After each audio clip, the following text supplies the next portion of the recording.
Bismillahirrahmanirrahim. Assalamu alaikum dear students. I am your science teacher. I hope you all are doing very well. And today we are going to have our first online revision class.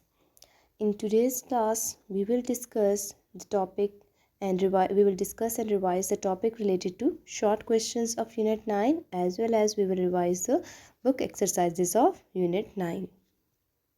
Forces and machines. What is meant by force?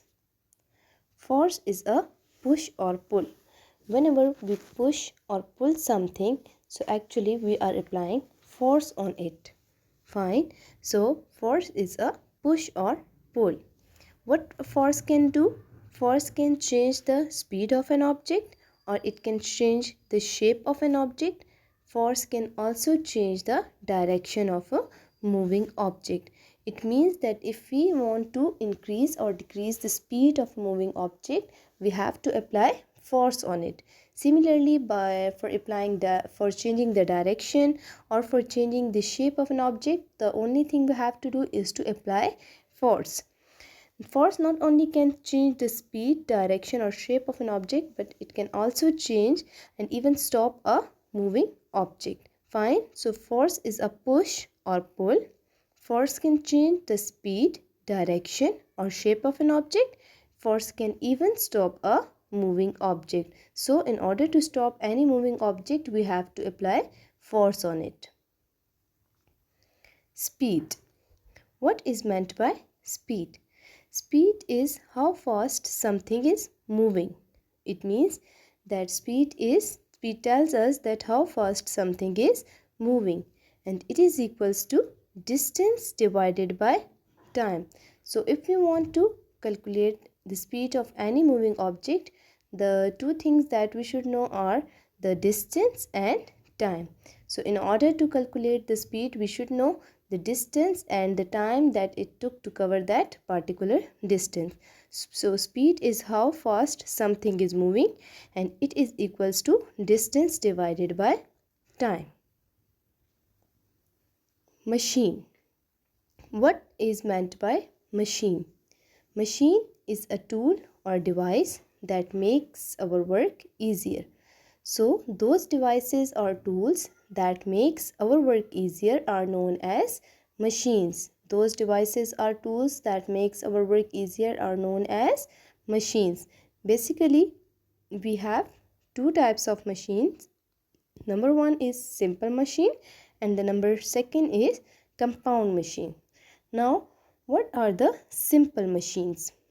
Simple machines are those machines which has few or no moving parts. Okay, dear student, those machines which has few or no moving part are known as simple machines. So basically we have two types of machine. Number one, simple machine, and the other one is compound machines. And the simple machines are those machines which has few or no moving parts.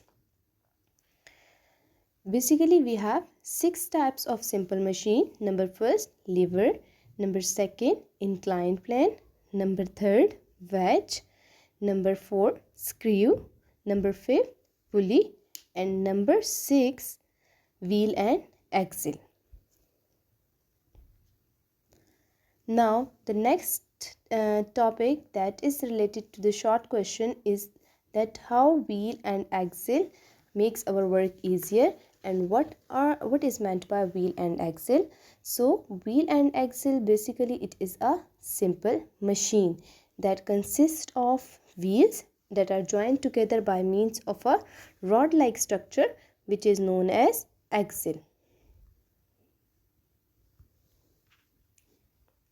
The following image on the screen shows the wheel and axle, the two wheels which are joined together by means of a rod shaped structure which is known as axle.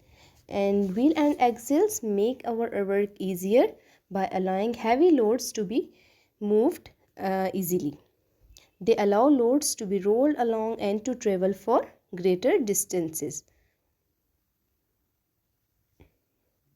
Now the image on the screen shows the exercise of unit number 9.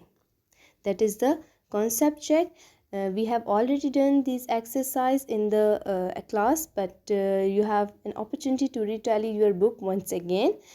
Pick the correct response. Roller skates are an example of a lever, wheel and axle, or inclined plane. So as we know that in roller skate, the simple machine that is used is the wheel and axle. The two wheels are joined together by means of a rod-like structure that is known as axle. So the correct option is wheel and axle. A wheelchair ramp is an example of a lever, wheel and axle, inclined plane. So wheelchair ramp, that is the ramp on which the wheelchair moves, is an example of inclined plane. Okay, so inclined plane is the correct option. When two or more simple machines are put together, they make a complex machine, compound machine, or computer. So we know that when two or more simple machines are put together, they make compound machine. So the correct option is compound machine. Exercise on page number 88. Number 1. Choose the correct answer. First statement is, which one of the following is not an example of simple machine?